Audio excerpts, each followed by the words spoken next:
Game Pass is about to get a ridiculous spike in players. Tesla is losing steam, and the final 4 players clinging on to the undead Nintendo servers. I'm Ash Dixon, and this is Jinx News. This year's Call of Duty will be on Game Pass. That is the report from the Wall Street Journal. And holy hell, is it a bold move from Microsoft considering how much money that game rakes in. In fact, I should hold my hands up and admit that I was wrong, because I definitely didn't think that this would happen, at least not within the first year of the Activision Microsoft deal going through. But maybe I underestimated just how cataclysmically badly Xbox is doing right now. So let's dive into why this gamble might actually pay off. First of all, we kind of need to talk about how Call of Duty players are just a different breed.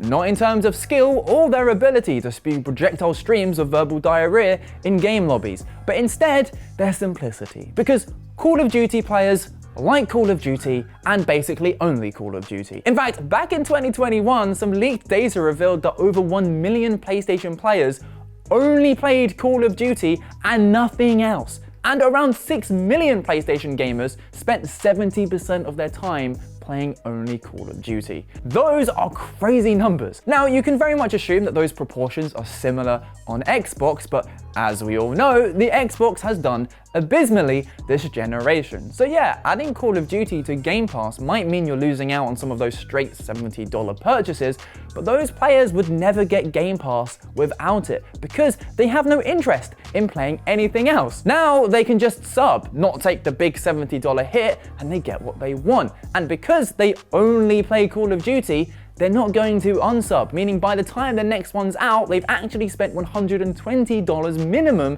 depending on their tier of Game Pass. And that's just the hardcore audience of Call of Duty. There's a lot of people like myself who've loved playing the games in the past, God bless those Xbox 360 days, but simply cannot justify paying full price for it every single year, especially when they drop games like Modern Warfare 3, which was just so incredibly lazy.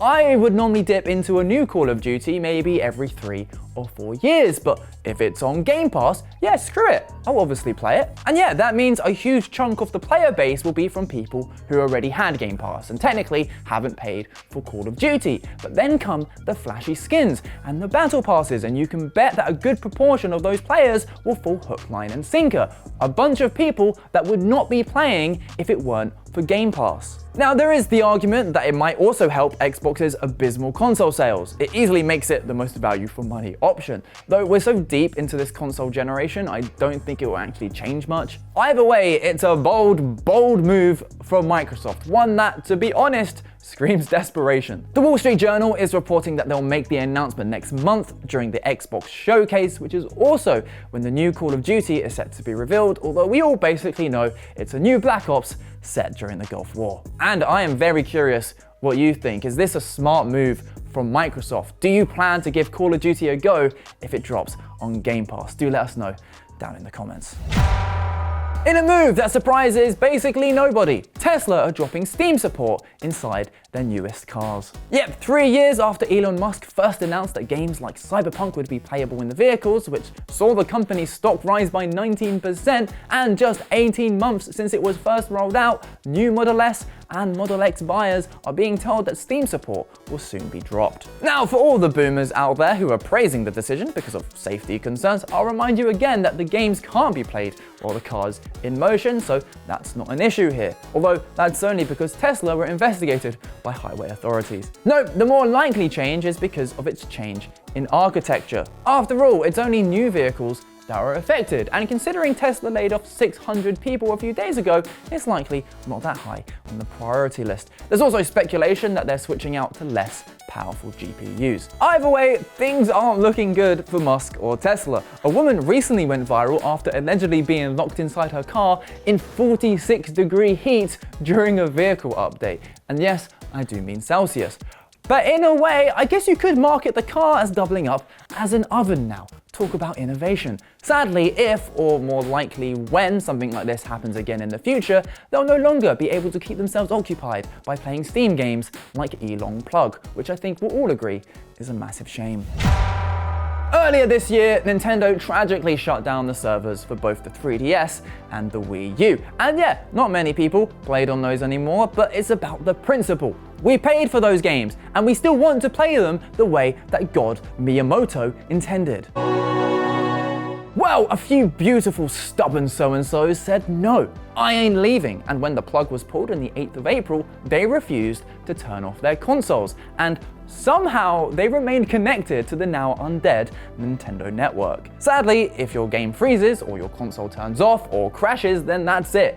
It is over. Now, as far as we're aware, 41 days later, just 4 people remain, each on different games. Holding the fort on Splatoon is LCD 101. And it is a noble, lonely battle, with each destined to roam those online landscapes alone without any hope of ever meeting another soul. In fact, the Splatoon person, LCD 101, has been documenting their journey every single day over on Twitter, and it's been a wild ride. They've had the ink colors of the game change multiple times somehow, and they're now in a map rotation that's not set to change for the next 10 years. And just a few days ago, they thought their quest was over when their console froze for several minutes.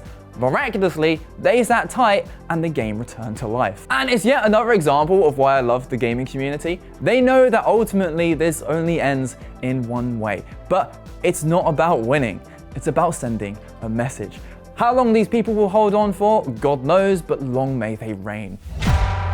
It's time for the quickfire round, and just over a year after it launched, the utter cluster that is Redfall will be getting one final update, which is a little surprising considering Microsoft recently announced that they're closing down the game's studio, Arcane Austin. And while this is far too little, far too late, one of the updates is that it will be getting an offline mode, which is something they should have really added a year ago. It will also allow pausing in single player mode, which for some reason was never an option, and bring some revamped neighborhood and nest systems.